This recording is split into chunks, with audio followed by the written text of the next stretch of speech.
구원이 무엇입니까? 우리가 밖에 나가서 그 전도를 하다 보면은 간혹가다 이런 질문들을 갖다가 받게 됩니다. 구원이 무엇이에요? 특별히 그 어린 아이들일수록 이 구원이라는 낱말의 의미를 잘 모르기 때문에 이런 질문들을 갖다가 하는 것을 볼 수가 있어요. 그럴 때면은 또한 농담조로 가볍게 그것은 10원에서 1원이 모자라는 금액이야. 이것은 물론 농담입니다. 그렇다면 정말로 우리가 이 교회에서 말씀을 하고 있는 이 구원이라고 하는 것은 무엇입니까? 우리 주변에 있는 그 어떤 사람들을 붙잡고서 구원이 무엇입니까? 하고 물어보게 되면은 참으로 놀랍게도 또 의외로 많은 사람들이 그 오랫동안 교회를 다녔는데도 불구하고 이 구원이 무엇인지 잘 모르는 경우가 있습니다. 아니 우리 교회 말고 저 이단 교회 다니는 사람들, 우리 교회사 그런 사람이 한 사람도 없죠. 어쨌거나 성경에서는 온통 이 구원에 대해서 말씀을 하고 또 말씀을 하고 있습니다. 그럼에도 불구하고 이 구원이 무엇인지 잘 모르는 사람들이 참으로 많습니다. 보통 교회에서 우리 목사님들이 매 시간 가장 많이 하는 설교도 바로 이 구원에 관한 설교라고 할 수가 있어요.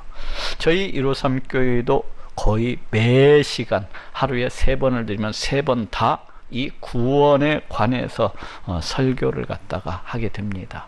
죄란 무엇인지, 또 그 죄로 인해서 우리 인간이 어떤 상황 가운데 처하게 됐는지, 또 하나님께서 이런 우리를 구원하시기 위해서 그 얼마나 열심으로 일해 오셨는지, 또 그 하나님의 구원 계획은 무엇인지, 또 어떻게 하면 우리가 구원을 받을 수가 있는지, 또 그 구원을 받은 결과는 무엇인지 등등, 이렇게 정말로 매 시간마다 이 구원에 대해서 설교를 하고 또 설교를 갖다가 이렇게 해오고 있어요.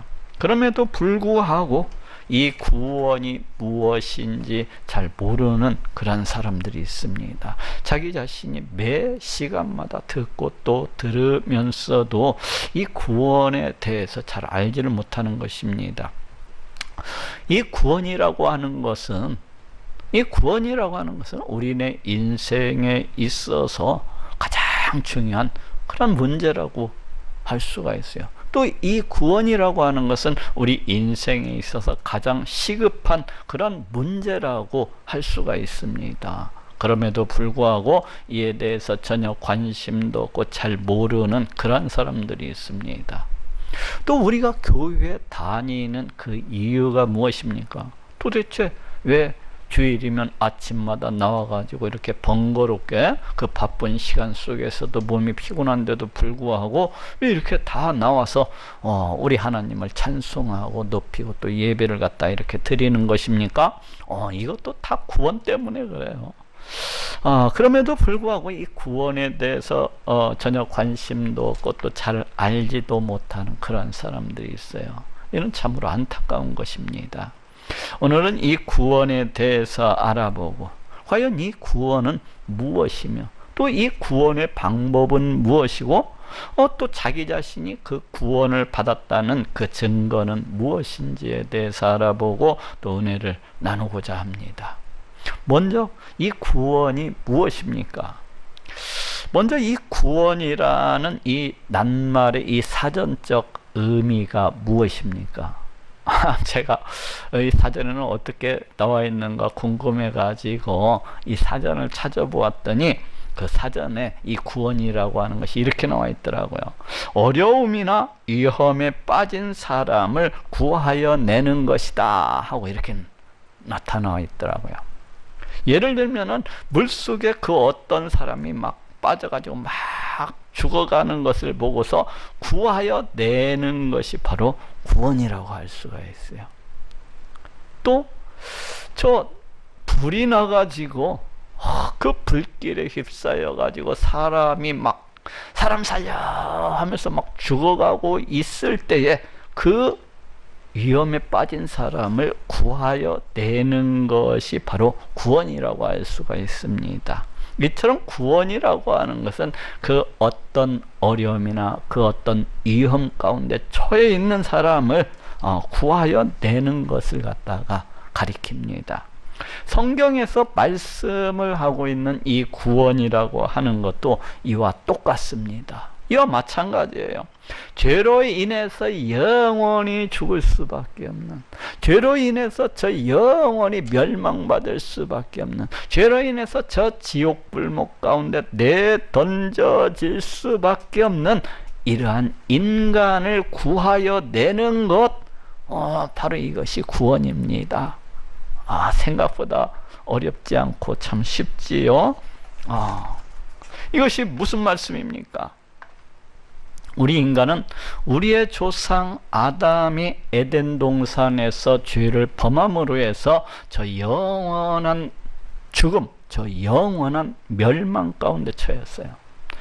창세기 2장 16절에서 17절에 여호와 하나님이 그 사람에게 명하여 가라사대 동산 각종 나무의 실과는 네가 임으로 먹되 선악을 알게 하는 나무의 실과는 먹지 말라.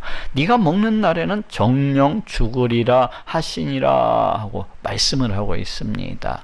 선악을 알게 하는 나무의 실과는 먹지 말라. 네가 먹는 날에는 정령 죽으리라.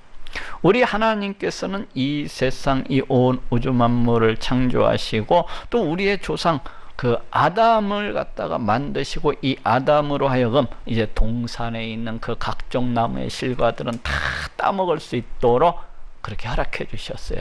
그런데 단 한 가지 허락하지 아니한 것이 있었는데, 그것은 동산 중앙에 있는 그 선악을 알게 하는 나무의 이 실과는 따먹지 못하게 하셨습니다. 만약에 우리 하나님의 이 명령을 어기고서 이 아담과 이 하와가 그 선악을 알게 하는 나무의 그 열매를 따먹게 된다면은 정령 죽으리라는 것이었습니다. 바로 이는 하나의 언약과도 같은 것이라고 할 수가 있어요.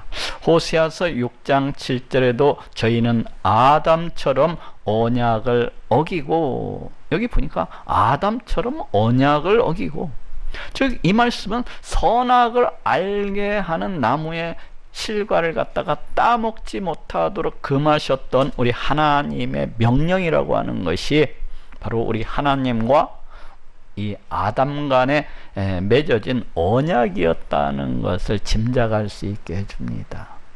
곧 하나님께서 이 아담에게 주셨던 이러한 명령이라고 하는 것은 이 아담이 우리 하나님께서 지으신 이 모든 피조물들을 갖다가 대표로 해서 우리 하나님과 이 아담 간에 맺어진 언약이라고 할 수가 있습니다. 그런데 아담이 이러한 하나님과의 언약을 갖다가 어기고 선악을 알게 하는 그 나무의 열매를 갖다가 따먹고 말았습니다. 어떻게 되었습니까? 우리 하나님께서 이 선악을 알게 하는 나무의 열매를 따먹게 되면은 정령 죽으리라, 정령 죽으리라 하셨던 그 언약대로, 그 말씀대로 이제 아담을 비롯한 그 모든 사람들에게 이 영원한 멸망, 이 영원한 죽음이 임하게 되었습니다. 이제 인간은 그 누구나 이 땅 가운데서 태어나서 그렇게 살아가다가 마침내는 그 육체적인 죽음을 당하게 되고, 또 죽어서는 저 영원한 멸망, 저 영원한 지옥 불목 가운데 떨어지게 된 것입니다. 오늘 보면 로마서 5장 12절에도 이러므로 한 사람으로 말미암아 죄가 세상에 들어오고 죄로 말미암아 사망이 왔나니 이와 같이 모든 사람이 죄를 지었으므로 사망이 모든 사람에게 이르렀느니라 하고 말씀을 하고 있습니다. 한 사람으로 말미암아 죄가 세상에 들어오고 사망이 모든 사람에게 이르렀느니라. 여기에서 이 한 사람이 누구입니까? 바로 아담을 갖다가 가리켜요. 또 여기에서 이 사망이라고 하는 것은 1차적으로는 우리 인간이 이 땅을 살아가다가 종국에 당하게 되는 그 육체적인 죽음을 갖다가 가리키는 것이고, 또 궁극적으로는 더 나아가서는 그 죽음 뒤에 있을 그 둘째 사망, 우리 하나님의 심판을 받고서 저 영원한 지옥 불목 가운데 내던져지는 것을 가리킵니다. 이 사망이라고 하는 것은 육적인 사망과 바로 지옥 불목 가운데 떨어지는 것을 갖다가 가리켜요. 그래서 이 말씀은 이제 이 아담 한 사람의 죄악으로 인해서 이 세상 가운데 그 죄가 들어오게 되었다는 것이고, 이로 말미암아서 모든 사람이 육체적인 죽음, 이 사망을 당하게 되었다는 것이고, 또한 죽어서는 둘째 사망, 저 영원한 지옥 불목 가운데 내던져지게 되었다는 것입니다. 그런데 어떤 사람은 이를 보고서, 아니 죄는 아담 한 사람이 지었는데 왜 모든 인간이 이 죄값을 갖다가 함께 당해야 되느냐고 그렇게 항변을 할 수도 있어요. 그렇지만 이것은 대표성의 원리를 통해서 설명되어질 수 있습니다. 예를 들면 과거 우리나라는 저 이완용이라는 사람이 저 일본과 맺은 그 한일 합방 조약으로 인해서 36년이라는 그 시간 동안에 우리나라는 주권을 잊어버리고 그 일제 아래에서 온갖 고통을 다 당해야 했던 것을 알 수가 있습니다. 이는 그 조약에 참여하지 아니했었던 사람들까지도, 아니 어쩌면은 이 조약을 맺을 당시에 아직 태어나지도 아니했었던 그 후손들까지도 모두 다 똑같이 이 조약으로 인해서 일제의 아래에서 고통당해야 했던 것을 볼 수가 있어요. 왜 그렇습니까? 그것은 이 이완용이가 맺은 이 그 한일합방 이 조약의 효력이 그 조약에 직접 참여하지 않았었던, 아직 그 조약을 맺을 때 태어나지도 아니했던 사람들에게까지도 그 조약의 효력이 삐치고 있기 때문에 그래요. 이것이 바로 대표성의 원리입니다. 우리도 비록 아담이 우리 하나님과 맺었었던 그 언약을 맺는 그 현장에 함께 참여하지는 않았었지만은 그 언약의 이 효력이라고 하는 것이 그 이후에 태어나는 우리 모든 인간들에게 미치고 있는 것이라고 알 수가 있어요.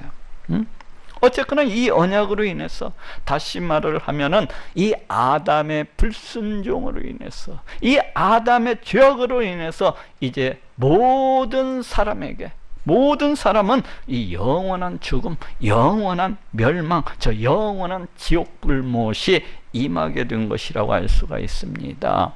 이제 우리 인간은 그 누구나 이 땅 가운데서 살아가다 육체적으로는 육체적으로는 그 죽임을 당하게 되는 것이고, 또 죽어서는 궁극적으로 저 영원한 지옥 불목 가운데 내던져지게 된 것이라고 할 수가 있습니다.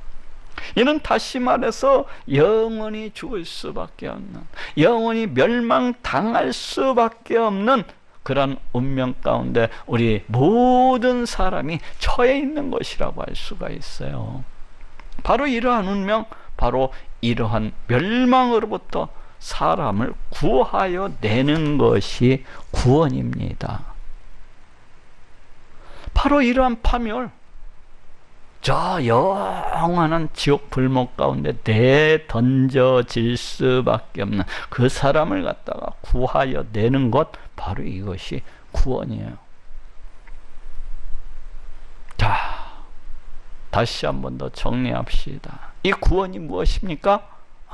죄로 인해서 영원히 죽을 수밖에 없는, 죄로 인해서 저 영원한 지옥 불목 가운데 내던져질 수밖에 없는 이러한 인간을, 이러한 사람을 구하여 내는 것이 바로 구원입니다.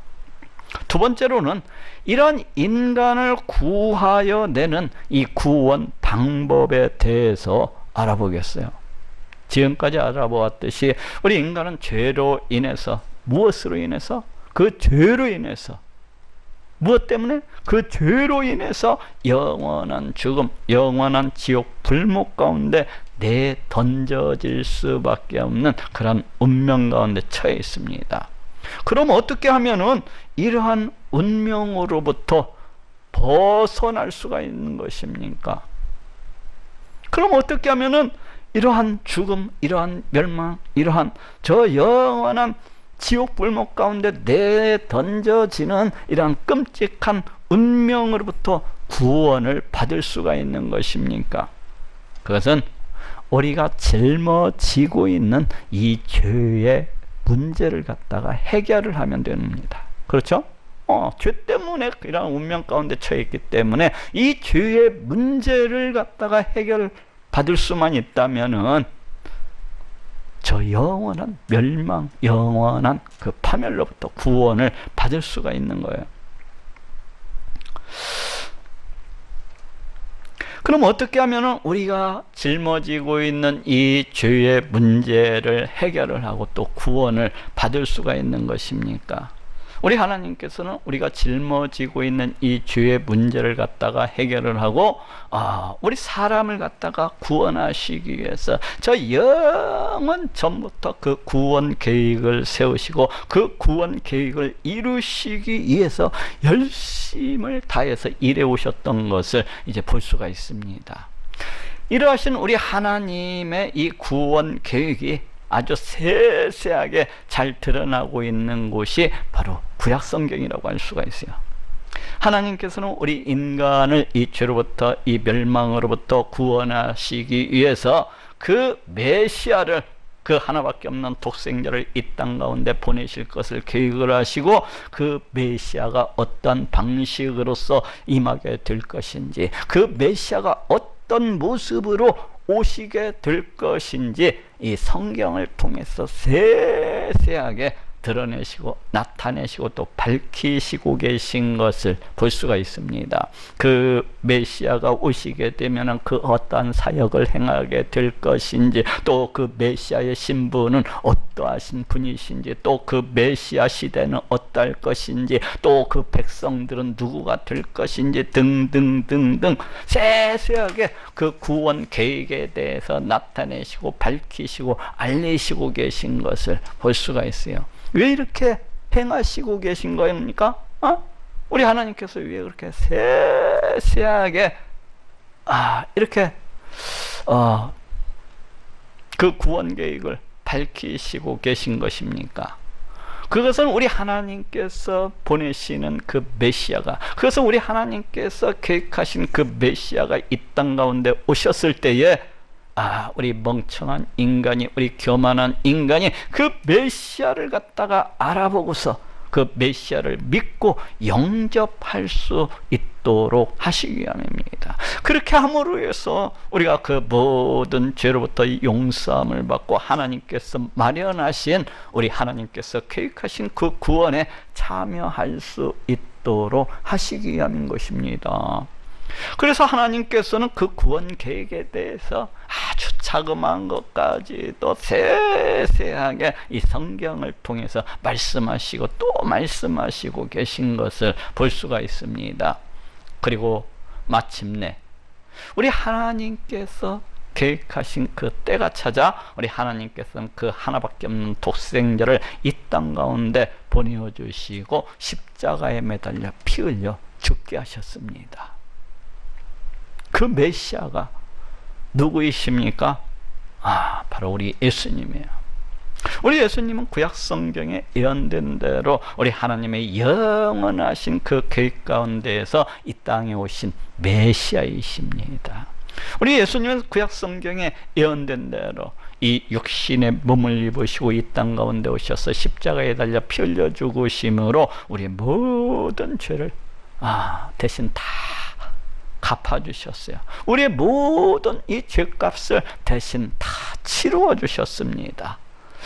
이제 이를 믿는 자마다 이 예수 그리스도 보혈의 공로를 믿는 자마다 우리 하나님께서는 값없이 그 사람을 의롭다 하시고 그 사람을 우리 하나님의 백성 삼아주시고 우리 하나님의 자녀 삼아주시는 것을 보게 됩니다. 이를 다시 얘기하면은 우리 하나님께서 이제 저 영원한 멸망, 저 영원한 지옥 불못으로부터 그 사람을 갖다가 끄집어내 주셔서 저 천국에 이를 수 있도록 이렇게 구원해 주시는 것을 볼 수가 있습니다. 로마서 3장 23절에서 24절에도 모든 사람의 죄를 범하였음에 하나님의 영광에 이르지 못하더니 그리스도 예수 안에 있는 구속으로 말미암아 하나님의 은혜로 값없이 의롭다 하심을 얻은 자 되었느니라 하고 말씀을 하고 있습니다. 그리스도 예수 안에 있는 구속으로 말미암아 하나님의 은혜로 값없이 의롭다 하심을 얻은 자 되었느니라. 여기 보니까 구속이라는 말이 나오고 있어요. 이 구속이라는 말이 지금 여기에서 어떤 의미로 해서 쓰여지고 있는 거예요? 그것은 우리 예수님께서 십자가에 달려 피 흘려 죽으심으로 우리의 모든 죄값을 대신 다 갚아주신 것. 예수님께서 십자가에 달려 피 흘려 죽으심으로 우리의 모든 죄값을 대신 치루어 주신 것을 나타내는 말이 바로 구속입니다. 그래서 이 말씀은 우리가 예수 그리스도 보혈의 공로를 믿음으로 말미암아서 우리 하나님께로부터 값없이 의롭다 하심 곧 구원에 이르게 되었다는 것입니다. 또 오늘 본문 로마서 5장 14절에도 아담은 오실자의 표상이라 하고 말씀을 하고 있습니다. 아담은 오실자의 표상이라. 여기서 오실자라고 하는 것은 바로 구약 성경에서 말씀하고 있는 우리 하나님께서 이 땅 가운데 보내시는 바로 그 메시아를 가리킵니다. 그래서 이 말씀은 아담은 장차 이 땅 가운데 오시는 바로 그 메시아의 모델이요, 바로 그 메시아의 모형이라는 것입니다. 다시 말하면은 우리 아담 한 사람의 죄악으로 인해서 모든 사람이 죄를 범하고 사망에 이른 것처럼 이 메시아도 역시 똑같다는 거예요. 이 메시아도 역시 마찬가지라는 것입니다. 이것이 무슨 말씀입니까? 오늘 본문 밑에 로마서 5장 18절에 그런즉 한 범죄로 많은 사람이 정죄에 이른 것 같이 의의 한 행동으로 말미암아 많은 사람이 의롭다 하심을 받아 생명에 이르렀느니라 하고 말씀을 하고 있습니다. 그런즉 한 범죄로 많은 사람이 정죄에 이른 것 같이 의의 한 행동으로 말미암아 많은 사람이 의롭다 하심을 받아 생명에 이르렀느니라. 곧 아담 한 사람의 그 불순종, 곧 아담 한 사람의 그 죄악으로 인해서 많은 사람에게 죄가 들어오고 많은 사람들에게 이제 사망이 이르게 된 것과 같이 우리 예수님의 의의 한 행동으로 곧 우리 예수님께서 저 십자가에 매달려서 피 흘려 죽으심으로 말미암아서 이로 인해서 수많은 사람들이 우리 하나님께로부터 값없이 의롭다 함을 받고 생명 곧 구원에 이르게 되었다는 것입니다. 이것이 우리 하나님께서 정하신 구원의 방법이시라는 것입니다. 이렇듯 우리가 짊어지고 있는 이 죄의 문제를 해결하고 또 구원을 받기 위해서는 반드시 우리 하나님께서 보내주신 이 메시아, 우리 예수 그리스도 보혈의 공로를 믿어야만 되는 것입니다. 그렇지 아니하고 다른 구원 방법은 없어요. 사도행전 2장 21절에도 누구든지 주의 이름을 부르는 자는 구원을 얻으리라 하고 말씀을 하고 있습니다. 누구든지 주의 이름을 부르는 자는 구원을 얻으리라. 여기에서 주의 이름을 부른다고 하는 것은 성자 하나님이신 우리 예수님께서 육신의 몸을 입으시고 이 땅 가운데 오셔서 십자가에 달려 피 흘려 죽으심으로 해서 자신의 모든 죄를 다 씻어 주셨다는 것을 믿을 뿐만 아니라 그 예수님을 내 하나님으로서 삼고 그 예수님을 섬기고 그 예수님을 예배하는 것을 가리킵니다. 그러한 자는 그 누구든지 구원을 얻으리라는 것입니다. 또 사도행전 4장 12절에도 다른 이로서는 구원을 얻을 수 없나니 천하 인간의 구원을 얻을 만한 다른 이름을 우리에게 주신 일이 없음이니라 하고 말씀을 하고 있습니다. 이 말씀도 하나님께서 우리의 구원을 이루시기 위해서 예수 그리스도 이외에 그 어떤 다른 일은, 그 어떤 다른 존재를 우리에게 주신 일이 없으시다는 거예요. 우리 하나님께서 구약 성경에서부터 줄곧 말씀해 오신 그 메시아, 그게 누구냐는 거예요. 바로 우리 예수님밖에 없다는 거예요. 예수님밖에. 그렇기 때문에 우리가 구원을 받기 위해서는 반드시 이 예수 그리스도 보혈의 공로를 믿어야만 된다는 것입니다. 또 오늘 보면 사도행전 16장 30절에서도 이 빌립보 간수가 이제 전도 여행을 떠났던 이 바울 일행에게 묻기를, 선생들아 내가 어떻게 하여야 구원을 얻으리까 하고 이렇게 묻고 있습니다. 이럴 때 그 대답이 무엇입니까? 사도행전 16장 31절에 가로되 주 예수를 믿어라, 그리하면 너와 네 집이 구원을 얻으리라 하고 말씀을 하고 있습니다. 주 예수를 믿으라, 그리하면 너와 네 집이 구원을 얻으리라. 지금 무엇이라고 대답을 하고 있습니까? 구원을 받기 위해서는 어떻게 해야 한다고 대답을 하고 있습니까? 그것은 오직 예수 그리스도를 믿으면 구원을 받을 수가 있다는 것입니다.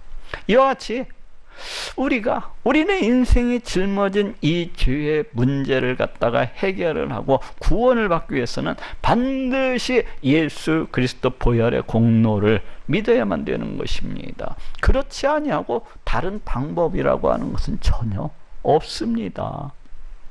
뭐 교회에서 목사를 한다고 해서, 혹은 뭐 교회에서 장로를 한다고 해서 그 사람이 구원받을 수 있는 게 아니에요. 에? 뭐 교회에서 헌금을 갖다가 집을 팔아서 드린다고 해서, 혹시 교회에서 막 땀방울을 흘려가면서 온갖 헌신과 수고와 봉사를 한다고 해서 그러한 사람이 구원을 받을 수가 있는 게 아니에요. 또 교회를 갖다가 막 아무리 오랫동안 다니고 또 다니고 교회에 나와서 기도를 갖다가 막 장작 패듯이 그렇게 하고 또 많은 찬양을 갖다가 막 뜨겁게 드리고 예배를 갖다가 빠짐없이 드린다고 해서 그러한 사람이 구원을 받을 수가 있느냐? 받을 수가 없어요. 그런 사람도.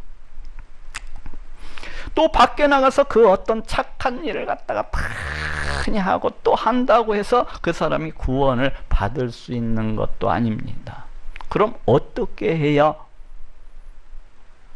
자신이 짊어진 그 죄악의 문제를 갖다가 해결을 하고 구원을 받을 수가 있는 것입니까? 그것은 오직 우리 하나님께서 정하신 방법, 그것은 오직 우리 하나님께서 영원 전부터 계획하시고 준비하시고 예비하신 대로 우리 하나님께서 이 땅 가운데 보내주신 메시아, 바로 그 예수 그리스도 보혈의 공로를 믿어야만 구원을 받고 저 천국에 이를 수가 있는 것입니다.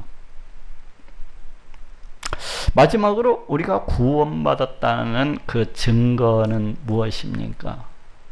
다시 말해서 그 무엇으로 내가 구원받았다는 것을 알 수가 있는 것입니까? 그 무엇으로 내가 구원받았다는 것을 갖다가 확신할 수가 있는 것입니까? 그것은 오직 믿음밖에 없어요. 오직 믿음이요. 내가 믿고 있느냐 안 믿고 있느냐를 보아서 내가 구원을 받았는지 아니면 구원을 받지 못했는지를 알 수가 있습니다. 어떤 믿음입니까?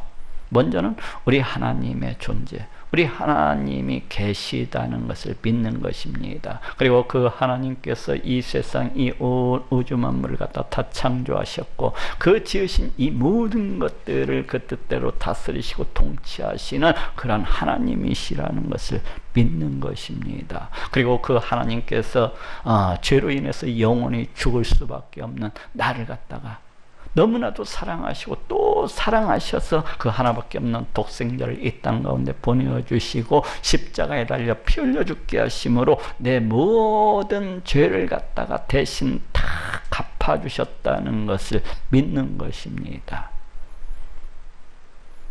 그리고 그 예수님께서 구약 성경에 예언된 대로 육신의 몸을 입으시고 이 땅 가운데 오셔서 십자가에 달려 피 흘려 죽으시고 장사한 지 3일 만에 신령한 몸으로서 부활하시고 승천하셔서 지금도 우리를 다스리시고 통치하시는 성자 하나님이시라는 것을 믿는 것입니다.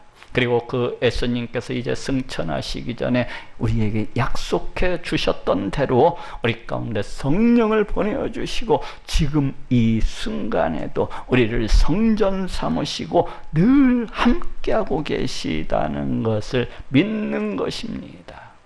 이 모든 것들을 믿는 것이 바로 믿음입니다. 이러한 믿음이 있다면은, 내가 이렇게 믿는다고 한다면은 그러한 사람은 자신이 구원받았다는 것을 확신해도 좋습니다. 그렇지 않냐고 이런 모든 사실들 가운데 어느 하나라도 믿지를 아니한다면, 이런 모든 사실들 가운데 그 어느 하나라도 의심을 하고 자꾸 고개를 갖다가 갸우뚱거리는 사람은 아직 구원받았다고 확신할 수가 없습니다. 아니, 그러한 사람은 아직 그 자신이 구원을 받지 못했을 가능성이 훨씬 더 크다고 할 수가 있습니다. 왜 그런 것입니까? 고린도전서 12장 3절에도 성령으로 아니하고는 누구든지 예수를 주시라 할 수 없느니라 하고 말씀을 하고 있습니다. 성령으로 아니하고는 누구든지 예수를 주시라 할 수 없느니라. 여기에서 주라고 하는 말은 퀴리오스, 이제 하나님이시라는 뜻이에요. 그래서 이 말씀은 성령으로 아니하고서는, 이 성령을 통하지 아니하고서는 그 누구가 됐든지 우리 예수님을 가리켜서 하나님이시라고 그렇게 고백을 드릴 수는 없다는 것입니다. 다시 말해서 그 누구가 되었든지 성령님께서 함께 하시는 자만이, 성령님께서 나를 갖다가 성전 삼으시고 계시는 그런 자만이 우리 예수님을 하나님이시라고 그렇게 믿을 수가 있다는 것이고, 그렇게 고백을 드릴 수가 있다는 것입니다. 아니, 이를 조금 더 넓혀서 생각을 해볼 것 같으면은 우리 성령 하나님께서 함께 하시는 자만이, 뭐라고요? 우리 성령 하나님께서 함께 하시는 자만이 바로 성자 하나님이 육신의 몸을 입으시고 이 땅 가운데 오셔서 십자가에 달려 피 흘려 죽으심으로 내 모든 죄를 다 사해 주셨다는 것을 믿을 수가 있다는 것이고, 그 성자 하나님이신 우리 예수님께서 장사한 지 3일 만에 부활하시고 승천하셔서 지금도 저 하늘 보좌 위에서 다스리시고 통치하시는 성자 하나님이시라고 그렇게 믿을 수가 있다는 것입니다. 누가요? 성령 하나님께서 함께 하시는 자만이. 그런데 이것이 우리에게 또 무엇을 알려주고 있습니까? 우리는 이렇게 이러한 믿음이 있느냐 없느냐에 따라서 저 사람이 성령 하나님께서 함께하고 계시는구나, 저 사람이 아직도 성령 하나님께서 함께 하시지 아니하는구나, 이것을 갖다가 알 수가 있어요. 또 이렇게 성령 하나님께서 보니까 저 사람이 함께하고 계시는구나, 저 사람은 성령 하나님께서 함께 하시지 아니한 것 같아. 이렇게 우리가 어느 정도는 이렇게 볼 수가 있잖아요. 그런데 이렇게 우리가 그 어떤 사람이 성령 하나님께서 함께 하시는지, 성령 하나님이 함께 하시지 아니하는지, 이를 아는 것은 우리가 그 사람이 구원을 받았는지 아니면은 아직 구원을 못 받았는지를 아는 데 있어서 대단히 중요합니다. 왜 그렇습니까? 왜냐하면 고린도서 1장 22절에 저가 또한 우리에게 인치시고 보증으로 성령을 우리 마음에 주셨느니라 하고 말씀을 하고 있기 때문에 그래요. 저가 또한 우리에게 인치시고 보증으로 성령을 우리 마음에 주셨느니라. 지금 성령을 주신 그 이유에 대해서 말씀을 하고 있는데, 지금 무엇이라고 말씀을 하고 있습니까? 우리 하나님께서 우리 가운데 성령을 보내주신 이유는 구원의 보증으로, 우리가 받은 이 구원을 인치시기 위해서, 우리가 받은 이 구원을 도장을 찍으시기 위해서 성령 하나님을 우리에게 보내주셨다는 거예요. 다시 말해서 성령 하나님께서 함께하고 계신 자는 바로 어떠한 사람이라고 이야기할 수가 있는 것입니까? 그 사람은 구원받았다는 것을 갖다가 인정을 하는 우리 하나님의 도장이 그 사람 위에 꽉 찍혀져 있는 것이라고 할 수가 있어요. 그렇죠? 성령님께서 함께 하시는 그 사람은 우리 하나님께서 너는 내 백성이다, 너는 내 자녀다, 너는 천국에 들어올 자다 하고 그냥 하나님께서 그 도장을 꽉 찍어 놓은 자라고 알 수가 있나요? 그렇기 때문에 성령 하나님께서 함께하고 계신 자는 구원받은 것이 확실하다고 그렇게 이야기를 할 수가 있습니다. 결국 예수 그리스도 보혈의 공로를 믿는 자는 어떠한 자입니까? 아까 보니까 성령 하나님께서 함께 하시는 자만이 이 예수 그리스도 보혈의 공로를 믿을 수가 있다고 그렇게 말씀을 하고 있어요. 곧 예수 그리스도 보혈의 공로를 믿는 자는 성령 하나님께서 함께하고 계신 자이기 때문에 그 사람은 틀림없이 구원을 받았노라고 이렇게 이야기할 수가 있습니다. 내가 이렇게 구원을 받았는가? 아니면 아직 구원을 받지 못했는가는 내가 바로 이러한 믿음이 있는가, 이러한 믿음이 없는가를 통해서 알 수가 있습니다. 그렇지 않냐고 내가 구원을 받았다고 해서 그 어떤 느낌이나 그 어떤 감각을 통해서 알 수 있는 것이 아니야. 나는 구원을 받은 것 같은데 왜 아무런 느낌, 아무런 감각이 없지? 이런 사람들이 있어요. 근데 예를 들면 내가 구원을 받았다고 해서 내 심령 가운데 어떤 뜨끈한 그 어떤 것이 느껴진다든지 혹은 그 어떤 신비한 느낌이 그렇게 느껴지는 게 아니에요. 오직 무엇을 통해서 알 수가 있습니까? 자신이 예수 그리스도 보혈의 공로를 믿는 그런 믿음이 있는지 아니면 그런 믿음이 없는지를 통해서 내가 구원을 받았는지 구원을 아직 받지 못했는지를 알 수가 있습니다. 또 보니까 그 어떤 이단은 체험을 통해서 알 수 있다고 이렇게 자랑을 하고 주장을 하더라고요. 체험을 통해서. 어떤 이단이 주장하기를 그 거듭남이라는 이 거듭남의 체험을 통해서 자신이 구원을 받았는지 못 받았는지를 갖다가 알 수 있다고 그렇게 선전을 하고 있더라고요. 그러면서 그 구원 받은 날짜, 자기 자신이 마치 자신이 언제 태어났는지 그 부모를 통해서 알고 있잖아요. 몇 월 며칠 날 이렇게 생일이 있는 것처럼 이렇게 구원받은 날짜를 갖다가 아직 알지 못한다면은 그러한 사람 구원을 받은 것이 아니다 하고 이렇게 주장을 하고 있는 그런 이상한 사람들이 있더라고요. 이는 잘못된 것이고 또 잘못된 거예요. 왜 그렇습니까? 왜냐하면 그 어떤 사람이 아직 거듭남의 체험이 없을지라도, 그렇죠. 우리 교회 식구들 가운데도 어떤 사람은 거듭남의 체험이 있는 사람이 있고 또 어떤 사람은 거듭남의 체험이 아직 없는 사람이 있어요.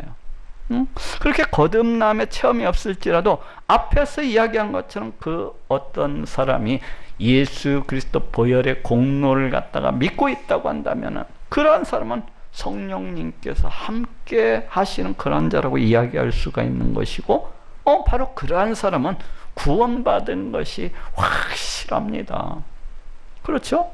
그렇기 때문에 내가 비록 거듭남의 체험이 없다고 할지라도, 그렇기 때문에 내가 비록 그 구원받은 날짜를 알지 못하고 있다고 할지라도 내가 예수 그리스도를 갖다가 예수 그리스도 보혈의 공로를 갖다가 믿고 있다면은 그 사람은 구원받은 것이 확실한 것입니다. 또 이 거듭남의 체험이라고 하는 것이 우리 하나님께서 구원을 받는 그 모든 사람들에게 그런 체험을 갖다가 주시는 것도 아니에요. 이 거듭남의 체험이라고 하는 것은 우리 하나님께서 단지 그 어떤 사람에게 특별한 우리 하나님의 일을 위해서 그 필요한 사람에게 적절한 때에 이렇게 그 거듭남의 체험을 갖다가 주시는 것입니다. 그렇기 때문에 그 어떤 사람에 따라서는 그 거듭남의 체험을 갖다가 받을 수도 있는 것이고 못 받을 수도 있는 거예요. 마치 방언을 갖다가 어떤 사람이 받을 수도 있고 못 받을 수도 있는 것처럼, 마치 환상을 갖다가 그 어떤 사람이 받을 수도 있고 못 받을 수도 있는 것처럼, 우리 하나님께서 그 사람에게 필요할 때 적절한 때 우리 하나님의 일을 위해서 주시는 것이기 때문에 이를 통해서는 그 사람이 거듭났다 안 거듭났다, 그 사람이 구원을 받았다 구원받지 못했다 이렇게 이야기할 수가 없는 것입니다. 또 우리 하나님께서 적절한 때 그때그때 그 사람에 따라서 주시는 것이기 때문에 어떻습니까? 그 사람이 어떤 사람이 그 거듭남의 체험을 갖다가 이렇게 했다고 해서 그 사람이 꼭 그날 그때에 거듭난 것이라고 볼 수도 없어요. 그렇잖아요.